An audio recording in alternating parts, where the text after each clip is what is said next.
కాపాడుకోవాలి, ఈ తెలుగు ప్రజలకు అండగా నిలబడాలని చెప్పేసి ఏకైక లక్ష్యంతో ఆయన రాజకీయాలు చేస్తా ఉన్నారు. అదే విధంగా పవన్ కళ్యాణ్ గారి గురించి మీకు తెలియనిది ఏం లేదు. ఆయన ఒక్క సినిమా చూస్తే కోట్ల రూపాయలు ఇస్తారు.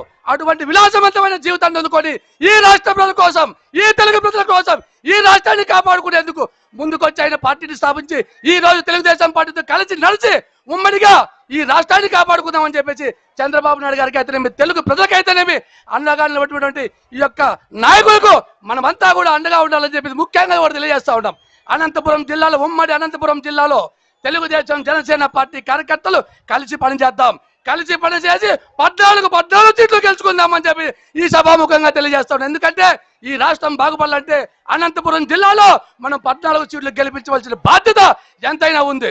ఎందుకంటే అనంతపురం జిల్లా అంటేనే తెలుగుదేశం జనసేన పార్టీకి కంచుకోట్లు కలిపి నిరూపించుకోవాలని చెప్పేసి తెలియజేస్తూ ఈ అవకాశం ఇచ్చినటువంటి పెద్దలకు నమస్కారం తెలియజేసి తీసుకుంటా ఉన్నా.